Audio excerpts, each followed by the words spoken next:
تصویرش منعکس خواهد شد و جهان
باشد که موجب رحمت پروردگار قرار گیریم. ان شاء الله همه ما از رحمت بی پایان حضرت معبود بهره‌مند گردیم. در روز جمعه سید الایام همینک گوش جان می سپاریم با آیات روح بخش کلام وحی توسط جناب آقای مهدی عادلی با ذکر صلوات غرام بر حضرت محمد و آل محمد.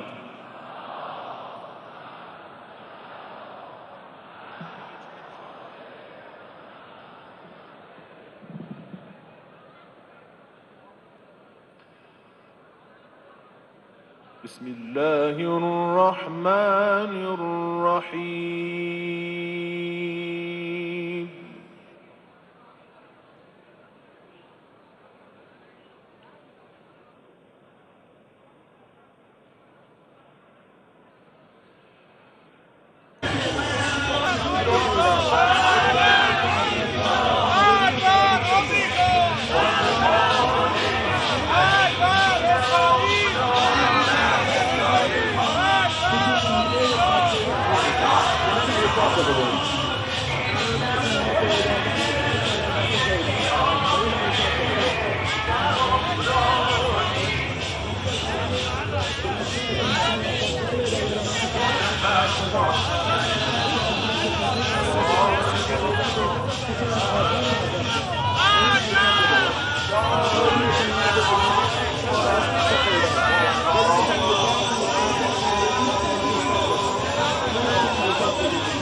خود قربونه اشیاد منم که اینجوری گریه میکنیم.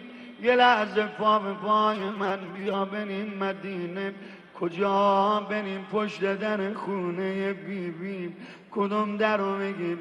همون دری که آقا هر وقت میخواست وارد این خونه بشه دم در میستاد، دست به سینه میگذاشت، صدا میزد السلام علیکم یا اهل بیت النبوه. بذار مقدمه روزم همین باشه.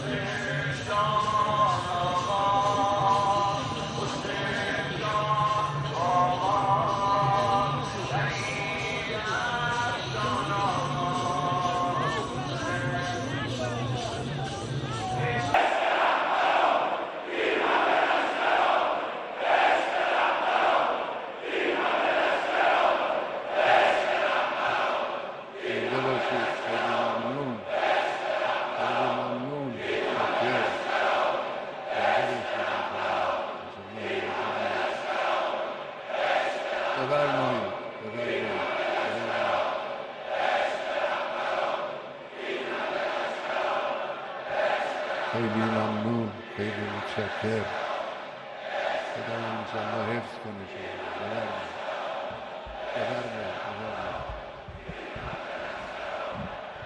السلام علیکم.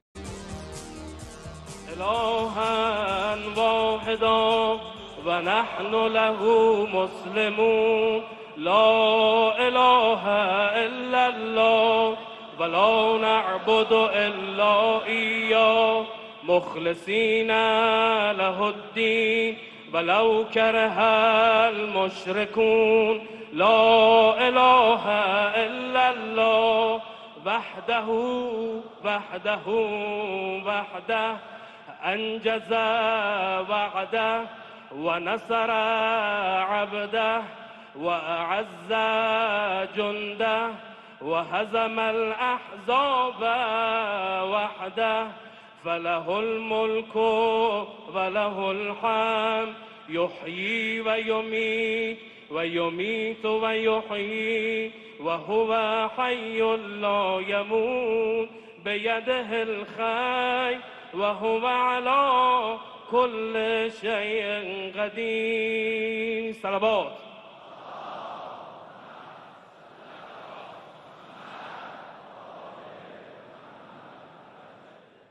المنطقة ومتى ما اضطرت إلى الجلاء من بلد على أثر نهضة شعبية فإنها لم تكف قدر ما استطاعت عن التآمر والاختراق التجسسي والسيطرة السياسية والاقتصادية، وزرعت الغدة السرطانية الصهيونية في قلب بلدان غرب آسيا، وعمدت إلى وضع بلدان المنطقة في تهديد مستمر. بعد انتصار الثورة الإسلامية في إيران نزلت بالكيان الصهيوني ضربات شديدة سياسية وعسكرية، وأعقب ذلك سلسلة من الهزائم للاستكبار، وعلى رأسه أمريكا من العراق وسوريا، ومرورا بغزة ولبنان وحتى اليمن وأفغانستان. إعلام العدو يتهم إيران بإثارة حروب بالنيابة، وهذه فرية كبرى. فشعوب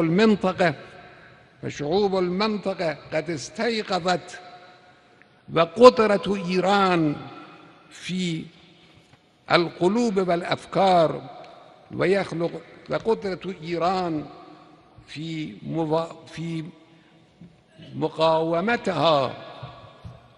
مقاومتها بالنسبة إلى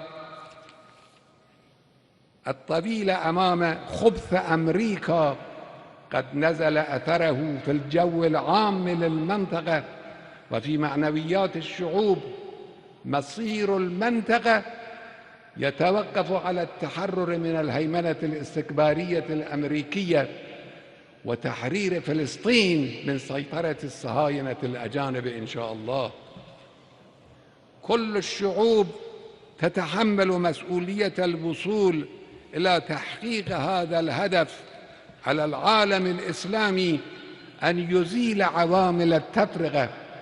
وحدة علماء الدين قادرة على أن تكتشف أسلوب الحياة الإسلامية الجديدة، وتعاون جامعاتنا من شأنه أن يرتقي بالعلم والتغانة، وبذلك تستطيع أن تضع أساس الحضارة الجديدة.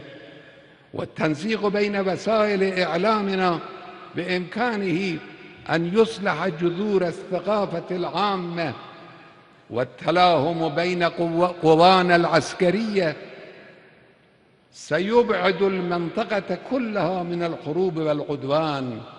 والارتباط بين أسواقنا سيحرر اقتصاد بلداننا من سيطرة الشراكات الناهبة. وتبادل الزيارات بين شعوبنا سيقرب القلوب والأفكار ويخلق روح الوحدة والمودة بينها. أعداؤنا وأعداؤكم يريدون أن يحققوا تقدمهم الاقتصادي على حساب ثروات بلداننا، وأن يبنوا عزتهم على حساب ذل شعوبنا، ويسجلوا تفوقهم بثمن تفرقنا. يريدون إبادتنا على أيدينا.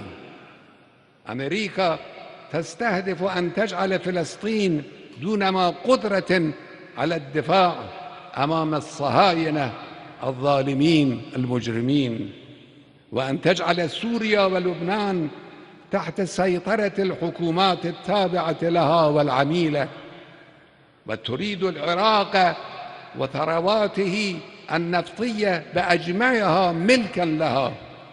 ولتحقيق هذا الهدف المشؤوم لا تتواني عن ارتكاب الظلم والعدوان. الامتحان العسير الذي مرت به سوريا والفتن المتوالية في لبنان والأعمال الاستفزازية والتخريبية المستمرة في العراق نماذج لذلك. الاغتيال الصريح